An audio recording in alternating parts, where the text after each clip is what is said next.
व्यवस्था अध्याय 30 जीवन र वृद्धि प्रदान गरिएको। परमप्रभु परमेश्वरले जाति जातिहरूका बीचमा तिमीहरूलाई धपाई पठाउनु भएपछि जब यी आशिष र श्राप तिमीहरूमाथि पर्नेछन् र तिनको स्मरण गरेर तिमीहरू र तिमीहरूका सन्तान परमप्रभु आफ्ना परमेश्वर कहाँ फर्कनेछौ र आज मैले आज्ञा गरेका उहाँका वचन आफ्नो पुरा हृदय र आफ्नो पुरा प्राणले मान्नेछौ, तब परमप्रभु आफ्ना परमेश्वरले तिमीहरूका सुदिन फर्काउनुहुनेछ र तिमीहरूलाई ठिट्याउनु हुनेछ र जुन जातिहरूका बीचमा तिमीहरूलाई तितर-बितर पार्नु भएको थियो तीबाट तिमीहरूलाई बटुलेर ल्याउनु हुनेछ। तिमीहरू देश निकाला भएर आकाश मुनिको सबैभन्दा टाढो देशमा भए पनि त्यहाँबाट परमप्रभु तिमीहरूका परमेश्वरले तिमीहरूलाई बटुल्नु हुनेछ र त्यहाँबाट तिमीहरूलाई फर्काएर ल्याउनु हुनेछ।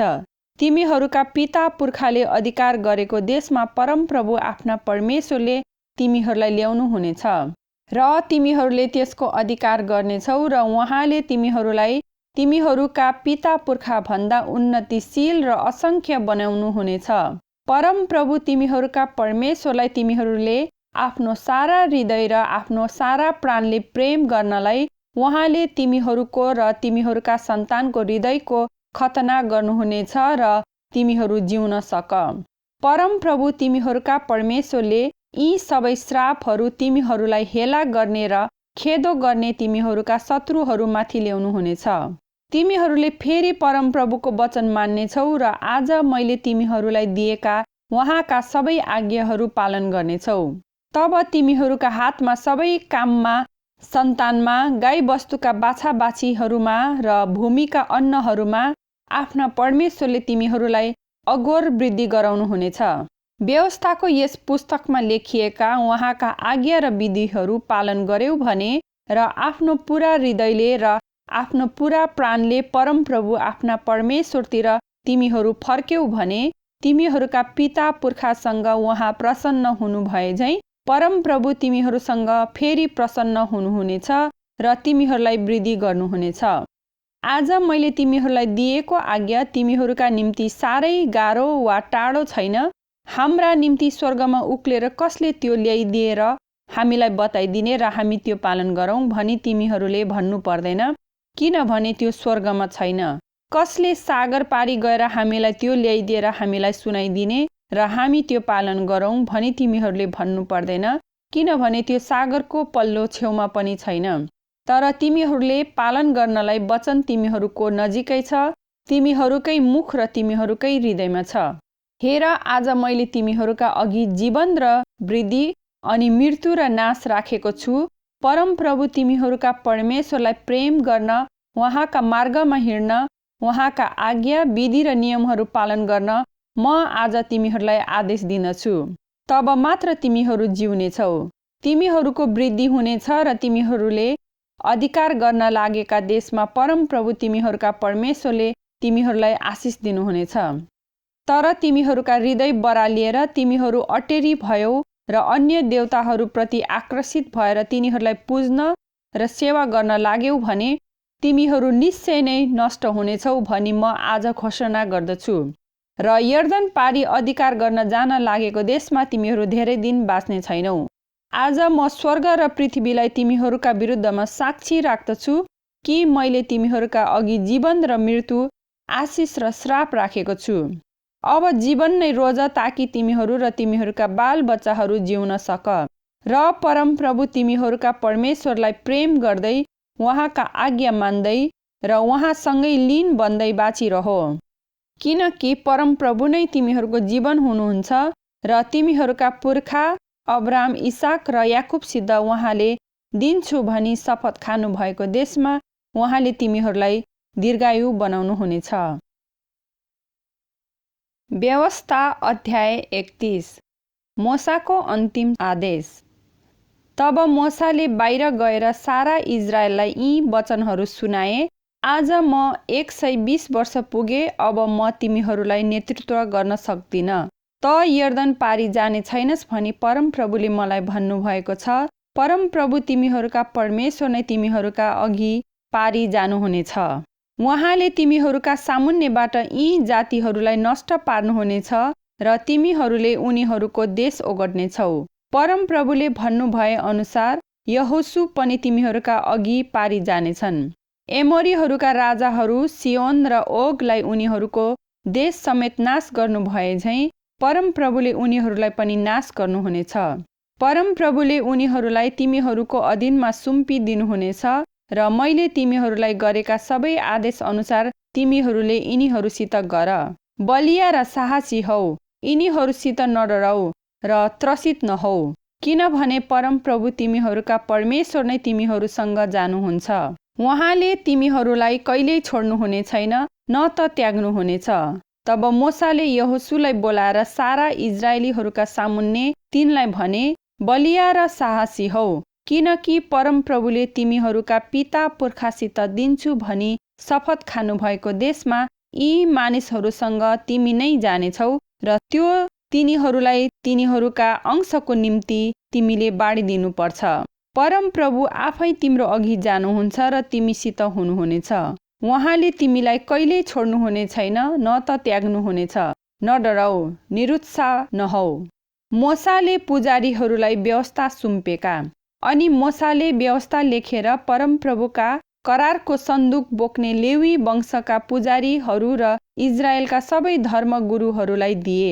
तब मोसाले तिनीहरूलाई यस्तो आदेश दिए, प्रत्येक 7 वर्षको अन्तमा ऋणहरू मेटिदिने वर्षमा छाप्रोबासको चाडमा उहाँले छान्नुहुने ठाउँमा परमप्रभु तिमीहरूका परमेश्वरको सामु जब सारा इजरायलीहरू देखा पर्नलाई आउँछन्, तब सारा इजरायलका अघि तिनीहरूले सुन्ने गरी तिमीहरूले यो व्यवस्था पढ्नु।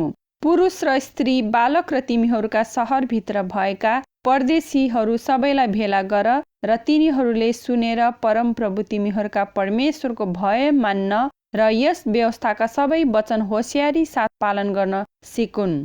यर्दन पारी तिमीहरूले अधिकार गर्न जान लागेको देशमा बसुन्जेल यो व्यवस्था नजान्ने तिनीहरूका छोराछोरीहरूले पनि सुनेर परमप्रभु तिमीहरूका परमेश्वरको भय मान्न सिक्नु पर्नेछ। मोसा र यहोशूलाई दिएको परमेश्वरको आदेश। अनि परमप्रभुले मोसालाई भन्नुभयो, हेर, तेरो मृत्युको दिन नजिक आइपुग्यो, यसकारण यहोशूलाई बोला र भेट हुने पालमा तिमीहरू हाजिर हौ। त्यहाँ म त्यसलाई कार्यभार सुम्पनेछु। तब मोसा र यहोशू गएर भेट हुने पालमा हाजिर भए। तब परमप्रभु पालमा एउटा बादलको खामोमा देखा पर्नुभयो र त्यो बादल पालको ढोकामाथि स्थिर भयो।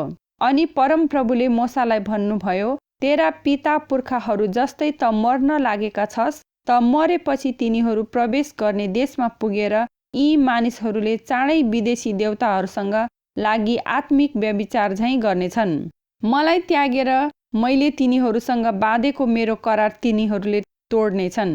त्यस दिन मेरो क्रोध तिनीहरूमाथि दन्कनेछ र म तिनीहरूलाई त्याग्नेछु र आफ्नो मुख तिनीहरूबाट लुकाउनेछु र तिनीहरू नष्ट हुनेछन्। धेरै आपद विपदहरू र कठिनाइहरू तिनीहरूमाथि आइपर्नेछन्। तब त्यस दिन तिनीहरूले भन्नेछन्, हाम्रा परमेश्वर हाम्रा बीचमा नभएर नै हामीमाथि यस्ता विपत्तिहरू आएका होइनन् र अन्य देवताहरूतिर लागेर तिनीहरूले गरेका सबै खराबीले गर्दा त्यस दिन म निश्चय नै आफ्नो मुख लुकाउनेछु।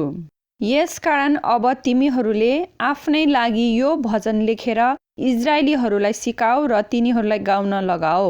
तिनीहरूका विरुद्धमा यो भजन मेरो निम्ति एउटा गवाही होस्। तिनीहरूका पिता पुर्खालाई शपथ खाएर दिने प्रतिज्ञा गरेको दूध र मह बग्ने देशमा मैले तिनीहरूलाई पुर्याएपछि तिनीहरू खाई पिई मोटाएर अन्य देवताहरूतिर लाग्नेछन् र यिनीहरूलाई पुज्नेछन् अनि मलाई तिरस्कार गरेर मेरो करार उल्लङ्घन गर्नेछन्। धेरै आपद विपद र कठिनाइहरू तिनीहरूमाथि आएपछि यो भजन तिनीहरूका विरुद्धमा गवाह झैँ हुनेछ, किनकि त्यो तिनीहरूका सन्तानहरूले कहिल्यै बिर्सने छैनन्। तिनीहरूलाई प्रतिज्ञामा दिन्छु भनेको देशमा पुर्याउन अघि नै मैले तिनीहरूका मनको अभिप्राय बुझिसकेको छु। तब मोसाले त्यसै दिन यो भजन लेखेर इजरायलीहरूलाई सिकाए। परमप्रभुले नूनको छोरा यहोशूलाई यो आज्ञा दिनुभयो, बलियो र साहसी हो, किनकि मैले दिन्छु भनी शपथ खाएर प्रतिज्ञा गरेको देशमा तैले नै इजरायलीहरूलाई पुर्याउने छस् र म आफै तसँग हुनेछु। मोसाले यस व्यवस्थाका वचनहरू सुरुदेखि अन्त्यसम्म लेखी सिद्ध्याएपछि परमप्रभुका करारको सन्दुक बोक्ने लेवीहरूलाई यो आज्ञा गरे, व्यवस्थाको यो पुस्तक परमप्रभु तिमीहरूका परमेश्वरका करारको सन्दुकको छेउमा राख र त्यो तिमीहरूका विरुद्धमा साक्षीको रूपमा त्यहाँ रहोस्। किनकि म तिमीहरूको विद्रोह र हठ जान्दछु। आज मेरो जीवनकालमा नै म तिमीहरूसँग छँदै तिमीहरू परमप्रभुको विरुद्धमा उठेका छौ भने मेरो मृत्युपछि अझ कति साह्रो विद्रोह गर्नेछौ। तिमीहरूका कुलका सबै धर्मगुरुहरूलाई र तिमीहरूका सबै अधिकारीहरूलाई म कहाँ भेला गराऊ र म यी वचन तिनीहरूलाई सुनाउनेछु र तिनीहरूका विरुद्ध आकाश र धरती साक्षी राख्नेछु। किनकि मलाई थाहा छ कि मेरो मृत्युपछि तिमीहरू निश्चय नै अति भ्रष्ट भएर मैले दिएका आज्ञाहरूबाट तर्कनेछौ। तिमीहरूले परमप्रभुको दृष्टिमा दुष्ट काम गरेकाले र तिमीहरूका हातले बनाएका कुराले उहाँलाई रिस उठाएकाले आउँदा दिनहरूमा तिमीहरूमाथि विपत्ति आइपर्नेछ। अनि मोसाले यस भजनका शब्दहरू सुरुदेखि अन्त्यसम्म इजरायलीहरूका सारा समुदायलाई सुनाए। व्यवस्था अध्याय 32। मोसाको स्तुतिगान। हे आकाश सुन, म बोल्दछु, हे पृथ्वी कान थाप मेरा मुखका वचनहरूप्रति। मेरा शिक्षा झरी झै बर्सन देऊ, मेरो वचन शीत झै झर्न देऊ। कलिलो घाँसमाथि सिमसिमे पानी झैँ, झारपातमाथि दर्कने पानी झैँ। म परमप्रभुका नाउँको घोषणा गर्नेछु, परमेश्वरका महानताको प्रशंसा गर।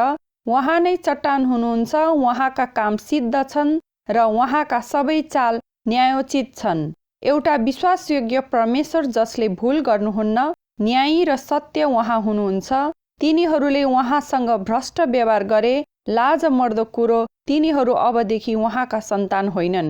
तिनीहरू बाङ्गो र टेढो पुस्ताका मानिसहरू हुन्। के यसरी नै तिमीहरूले परमप्रभुलाई कृतज्ञता देखाउँछौ? हे मूर्ख र बुद्धि नभएका मानिसहरू, तिमीहरूलाई सृष्टि गर्ने र बनाउने उहाँ नै तिमीहरूका पिता, तिमीहरूका सृष्टिकर्ता हुनुहुन्न र?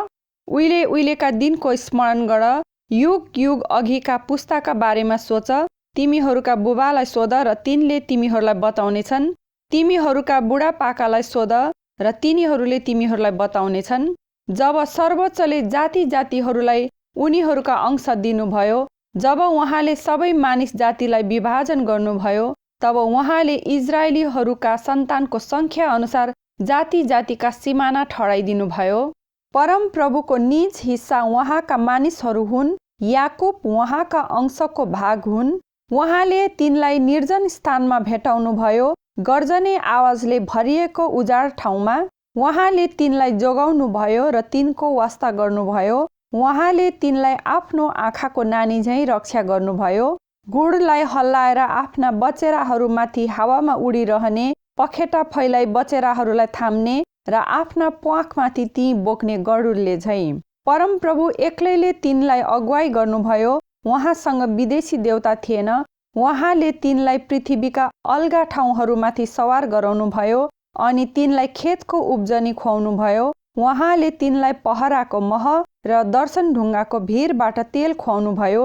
गाई गोरुको बथान र भेडा बाख्राको बगालबाट दुध र दही अनि पोस्याइएका थुमा र बाख्राहरू, बासानका छानिएका भेडाहरू र गहुँका असल दानाहरू उहाँले तिनलाई खुवाउनुभयो। तिमीहरूले फिँज उठेको दाग रस पियौ, तर यरुसुनले मोटाएर लात हाने, राम्ररी खान पाएर ती मोटा र चिल्ला भए।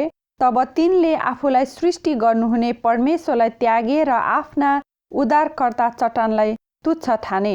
तिनीहरूले आफ्ना अन्य देवताहरूको कारण उहाँलाई डाही तुल्याए र आफ्ना घृणित मूर्तिहरूद्वारा उहाँलाई रिस उठाए। तिनीहरूले भूतहरूका निम्ति बलि चढाए जो ईश्वर होइनन्। तिनीहरूले नचिनेका देवताहरूलाई, भर्खरै देखा परेका देवताहरूलाई, तिमीहरूका पिता पुर्खाले भक्ति नगरेका देवताहरूलाई, तिमीहरूलाई जन्माउने चट्टानलाई तिमीहरूले त्याग्यौ। तिमीहरूलाई जन्म दिनुहुने परमेश्वरलाई तिमीहरूले बिर्स्यौ। त्यो देखेर परमप्रभुले तिनीहरूलाई तिरस्कार गर्नुभयो, किनभने उहाँका छोराछोरीहरूको कारण उहाँलाई रिस उठ्यो। तब उहाँले भन्नुभयो, म तिनीहरूबाट आफ्नो मुख लुकाउने छु अनि तिनीहरूको अन्त के हुनेछ म हेर्नेछु। किनकि तिनीहरू उल्टा पुस्ताका हुन्, विश्वासघाती सन्तानहरू हुन्।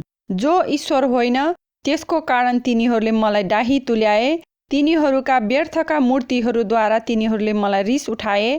एउटा जाति नै नभएका मानिसहरूद्वारा म तिनीहरूलाई डाही बनाउँछु। समझै नभएको एउटा जातिद्वारा तिनीहरूको रिस उठाउनेछु। किनकि मेरो रिसले एउटा आगो सल्काएको छ जसले तल मृत्युको राज्यसम्म जलाउँछ।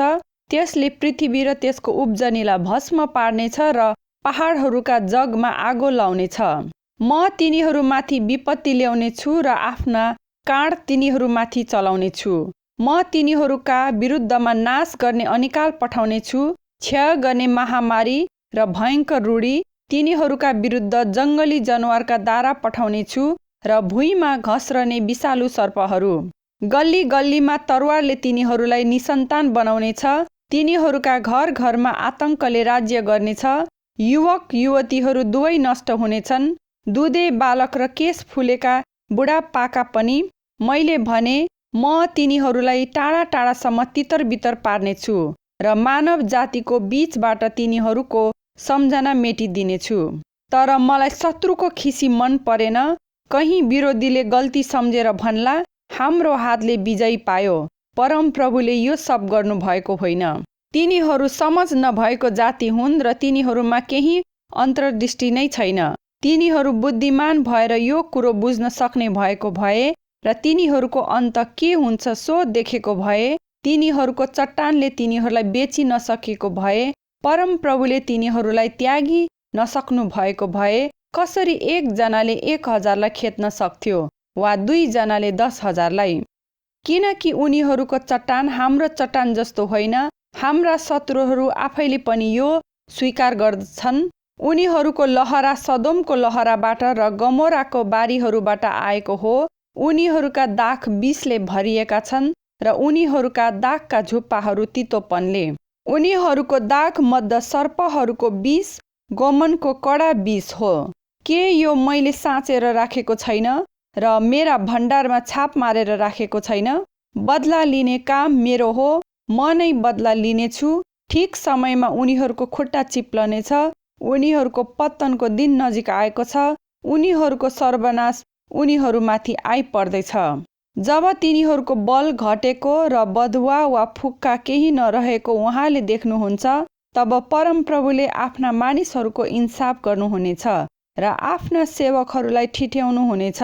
उहाँले भन्नुहुनेछ, उनीहरूका देवताहरू कहाँ छन्? उनीहरूले शरण लिएको चट्टान। यी देवताहरू जसले उनीहरूका बलिदानको बोसो खान्थे र उनीहरूका अर्धको दाग मध्य पिउँथे, यिनीहरू उठेर तिमीहरूको सहायता गरून्। यिनीहरूले तिमीहरूलाई आश्रय देऊन्। अब हेर, म उही हुँ, म बाहेक अरू कोही ईश्वर छैन। म नै मार्दछु र म नै जीवित पार्दछु। म नै चोट लाउँछु र म नै निको पार्छु र कसैले मेरो हातबाट छुटाउन सक्दैन। म आफ्नो हात स्वर्गतिर उठाएर घोषणा गर्छु, म सधैँको लागि जिए झैँ। जब म आफ्नो चम्कने तरवारमा सान लाउँछु र मेरो हातले इन्साफमा त्यो पक्रन्छ, तब म मेरा विरोधीहरूमाथि बदला लिनेछु र मलाई तिरस्कार गर्नेहरूलाई साटो फेर्नेछु। म मेरा काँडहरूलाई रगतले मत्याउनेछु। जब मेरो तरवारले मासु खाँदछ, मारिएका र कैदमा परेकाहरूको रगत, शत्रुहरूका नायकहरूका शिर। हे जातिहरू हो, उहाँको प्रजासँग रमाऊ, किनकि उहाँले आफ्ना दासहरूका रगतको बदला लिनुहुनेछ। उहाँले आफ्ना शत्रुहरूमाथि साटो लिनुहुनेछ र आफ्नो देश र आफ्नो प्रजाको लागि प्रायश्चित गर्नुहुनेछ। मोसा र नूनका छोरा यहोशू आएर मानिसहरूलाई यस भजनका सबै शब्दहरू सुनाए।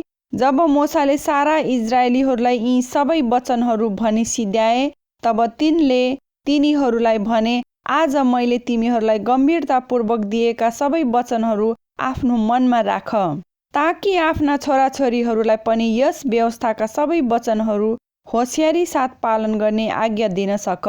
यी तिमीहरूका लागि व्यर्थका शब्द होइनन्, यो तिमीहरूको लागि जीवन हुन्। यीद्वारा नै यर्दन पारी अधिकार गर्नलाई जान लागेको देशमा तिमीहरू दीर्घायु हुनेछौ। परमप्रभुले त्यही दिन मोसालाई यसो भन्नुभयो, यरीहोको सामु मोआब देशमा भएको अबारिम पहाडको नेबो डाँडामाथि उक्लेर जा र मैले इजरायलीहरूको अधिकारमा दिने कनान देशलाई हेर। अनि जसरी तेरो दाजु हारुन होर पर्वतमा मर्यो अनि मरि गएका आफन्तहरू कहाँ गयो, त्यसरी त उक्लेर जाने त्यस पर्वतमा मर्नेछस् र मरि गएका तेरा आफन्तहरू कहाँ जानेछस्। किनभने तिमीहरू दुवैले जिनको उजाड स्थानको मेरिबा कादेशका पानीमा इजरायलीहरूको बीचमा मलाई विश्वासघात गर्यौ, किनकि तिमीहरूले इजरायलीहरूका बीचमा मेरो पवित्रताको कदर गरेनौ। यसै कारण मैले इजरायलीहरूलाई दिने त्यस देशलाई तैले टाढैबाट मात्र देख्नेछस्, तर त्यहाँ त जान पाउने छैनस्। व्यवस्था अध्याय 33। मोसाले 12 कुललाई आशिष दिएका। परमेश्वरका मानिस मोसाले आफ्नो मृत्युभन्दा अघि इजरायलीहरूलाई दिएको आशीर्वाद यही हो। तिनले भने, परमप्रभु सिनाईबाट आउनुभयो र सेयरबाट तिनीहरूमाथि उदय हुनुभयो। उहाँ पारान डाँडाबाट चम्कनुभयो। लाखौं पवित्र जनहरूसँग दक्षिणबाट आफ्ना पहाडका भिरालो ठाउँबाट उहाँ आउनुभयो। निश्चय नै तपाईँ मानिसहरूलाई प्यारो गर्ने हुनुहुन्छ। सबै पवित्र जनहरू तपाईँकै हातमा छन्। तिनीहरू सबै तपाईँका पाउमा दण्डवत गर्छन् र तपाईँबाट अर्ती लिन्छन्। मोसाले दिएको व्यवस्था याकुबका समुदायको सम्पत्ति। उहाँ यशुरूनमाथि राजा हुनुभयो जब प्रजाका नेताहरू इजरायलका कुलहरू समेत एकसाथ भेला भए। रुबेन बाँचिरहुन् र नमरुन् र तिनका मानिसहरू थोरै नहोन्। यहुदाको विषयमा तिनले भने, हे परमप्रभु, यहुदाको स्वर सुन्नुहोस् र तिनलाई आफ्ना मानिसहरू कहाँ ल्याउनुहोस्। आफ्नै हातले तिनले आफ्नो रक्षा गर्दछन्। तिनका विरोधीहरूका विरुद्ध तपाईँ तिनको सहायक हुनुहोस्। लेवीको विषयमा तिनले भने, तपाईँको तुम्मीम र तपाईँको उरिम तपाईँका कृपा पात्रहरूसित छन्, जसलाई तपाईँले मस्साहमा जाँच्नुभयो, जोसित तपाईँले मेरिबाका पानीमा झगडा गर्नुभयो। तिनले आफ्ना पिता र आफ्नी माताको विषयमा भने, म उनीहरूको आदर गर्दिन। तिनले आफ्ना दाजुभाइहरूलाई इन्कार गरे, आफ्नै बालबच्चालाई स्वीकार गरेनन्। तर तिनले तपाईँका वचनको रखवाली गरे र तपाईँका करारको रक्षा गरे। तिनले याकुबलाई तपाईँका आदेशहरू सिकाउँछन् र इजरायललाई तपाईँको व्यवस्था सिकाउँछन्।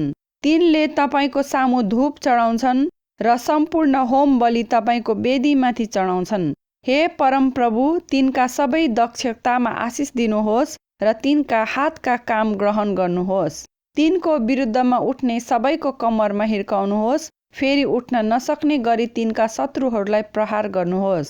बिन्यामिनको विषयमा तिनले भने, परमप्रभुका प्रिय उहाँमा सुरक्षित रहन्, किनकि उहाँले तिनलाई दिनभरि ढाकिराख्नुहुन्छ र जसलाई परमप्रभुले प्रेम गर्नुहुन्छ तिनी उहाँका काँधका बीचमा विश्राम लिन्छन्। योसेफको विषयमा तिनले भने, माथि आकाशबाट आउने अमूल्य शीतले र तलका गहिराईका पानीले सिचेर परमप्रभुले तिनको देशलाई आशिष देऊन्। घामले उब्जाउने सबभन्दा उत्तम कुरा र जुनले दिन सक्ने सबभन्दा असल कुरा, प्राचीन पर्वतहरूका सबभन्दा मन पर्दा उपहारहरू र अनन्तका डाँडाहरूका प्रचुरता, पृथ्वी र त्यसको परिपूर्णताका उत्तम उपहारहरू र बलिरहेको पोत्रामा बस्नुहुनेको निगाह, यी सबै योसेफको शिरमाथि रहुन्। आफ्ना दाजुभाइहरू मध्येका राजकुमारको आँखी भुइँमाथि। प्रतापमा तिनी पहिले बिहाएका बाछो झैँ छन्। तिनका सिङ अर्नाका सिङ हुन्। यीद्वारा तिनले जातिहरूलाई पृथ्वीको पल्लो छेउकाहरूलाई पनि हान्नेछन्। इफ्राइमका लाखौं यस्तै हुनेछन्, मनस्सेका हजारौं यस्तै हुनेछन्। जबलुनको विषयमा तिनले भने, ए जबलुन, तिमी बाहिर यताउता जाँदा र इस्साखार तिम्रा पालमा तिमीहरू हर्षित हौ। तिनीहरूले मानिसहरूलाई पर्वतमा बोलाउनेछन् र त्यहाँ तिनीहरूले धार्मिकताको बलिदान चढाउनेछन्। तिनीहरूले समुद्रको प्रचुर सम्पत्ति र बालुवामा भएका गुप्त धन उपभोग गर्नेछन्। गादको विषयमा तिनले भने, गादको मुलुकको वृद्धि गर्ने धन्यको हो। गाद त्यहाँ सिंह झैँ पाखुरा वा शिर फहराउँदै बस्छन्। तिनले आफ्नो निम्ति सबभन्दा उत्तम जग्गा छाने। नायकको हिस्सा तिनको निम्ति छुट्याइएको थियो। जब मानिसहरूका नेताहरू भेला भएका थिए, तिनले परमप्रभुको धार्मिक इच्छा र इजरायलको सम्बन्धमा उहाँका इन्साफहरू पूरा गरे। दानको विषयमा तिनले भने, बासानबाट हाम फाल्दै आउने दान सिंहको डमरू हुन्। नाप्तालीको विषयमा तिनले भने, परम प्रभुका निगाहको प्रशस्ततामा नाप्ताली उहाँका आशिषको भरपुर भएका छन्। तिनले तलौको दक्षिणतिर अधिकार गर्नेछन्। आशेरको विषयमा तिनले भने, छोराहरूमध्ये सबैभन्दा आशिष पाउने आशेर हुन्। तिनी आफ्ना दाजुभाइहरूको अति प्रिय हुन् अनि तिनको आफ्ना खुट्टा तेलले धौन्। तिम्रा ढोकाका आग्ला फलाम र कासाका हुनेछन्। जस्तो तिम्रा दिन त्यस्तै तिम्रो शक्ति हुनेछ। यशुरूनका परमेश्वर जस्तो अरू कोही छैन, जो तिमीहरूको सहायताको लागि आकाशमाथि सवारी हुनुहुन्छ र आफ्नो प्रतापमा बादलमाथि। अनन्तका परमेश्वर तिमीहरूका वासस्थान हुनुहुन्छ र मुनितिर चाहिँ सनातनका पाखुराहरू छन्। त्यसलाई नाश गर भन्दै उहाँले तिमीहरूका सामुन्नेबाट तिमीहरूका शत्रुहरूलाई धपाउनु हुनेछ। अन्न र नयाँ दाग मध्यको देशमा जहाँ आकाशले शीत झार्छ, इजरायल एक्लै सुरक्षामा रहनेछ। याकुबको मूल सुरक्षित छ। ए इजरायल, तिमी धन्यका हौ, परम प्रभुद्वारा मुक्ति पाएको जाति। तिमी जस्तो को छ र उहाँ तिम्रो ढाल र सहायक हुनुहुन्छ र तिम्रो महिमित तरवार। तिम्रा शत्रुहरू तिम्रा अघि लुरुक्क परेर आउनेछन् र तिमीले उनीहरूका अलगा ठाउँहरूमा टेक्नेछौ। व्यवस्था अध्याय 34। मोसाको मृत्यु। त्यसपछि मोसा मोआबको मैदानबाट यरिहोको सामुन्ने भएको नेबो डाँडाको पिसगाको टाकुडामा उक्ले। परम प्रभुले तिनलाई समस्त देश देखाउनु भयो। गिलातदेखि दानसम्म समस्त नाप्ताली, इफ्राइम र मनस्सेको देश, पश्चिमको समुद्रसम्मको यहुदाको समस्त देश, नेगेब भनिने दक्षिण देश र खजुरका रुखहरू भएको सहर यरिहोको बेसीदेखि सोअरसम्म। तब परम प्रभुले तिनलाई भन्नुभयो, तेरा भावी सन्तानलाई दिनेछु भनी मैले अब्राहम, इसाक र याकुबसित शपथ खाएर प्रतिज्ञा गरेको देश यही हो। मैले तँलाई यो तेरै आँखाले हेर्न दिए, तर त त्यहाँ जान पाउने छैनस्। तब परम प्रभुको वचन अनुसार परम प्रभुका दास मोसा मोआब देशमा मरे। मोआब देशमा बेत पोरको सामुन्ने एउटा बेसीमा उहाँले तिनलाई गाड्नुभयो, तर आजसम्म कसैलाई तिनको चिहान थाहा छैन। मोसाको मृत्यु हुँदा तिनी 120 वर्षका थिए। तिनका आँखा कमजोर भएका थिएनन्, तिनको बल पनि घटेको थिएन। मोआबको मैदानमा इजरायलीहरूले मोसाको लागि 30 दिनसम्म बिलाप गरे। यसरी मोसाको लागि शोक र बिलाप गर्ने दिन पुरा भए। अनि नूनका छोरा यहोशू बुद्धिको आत्माले परिपूर्ण थिए, किनकि मोसाले आफ्ना हात तिनीमाथि राखेका थिए। तसर्थ तिनको कुरा इजरायलीहरूले सुने र परम प्रभुले मोसालाई दिनुभएका आज्ञाहरू पालन गरे। त्यस समयदेखि इजरायलीहरूमा मोसा जस्तो कोही अगमवक्ता खडा भएको छैन, जसलाई परम प्रभुले मुखामुख चिन्नुहुन्थ्यो। तिनैलाई मिस्रमा फारो र उनका सबै अधिकारीहरू कहाँ उनको समस्त देशमा आश्चर्य चिन्ह र अचम्मका कामहरू देखाउनलाई परम प्रभुले पठाउनु भयो, किनकि समस्त इजरायलीहरूको दृष्टिमा मोसाले गरेका भयानक कामहरू वा तिनको प्रबल शक्ति अरू कसैले कहिल्यै देखाएको छैन।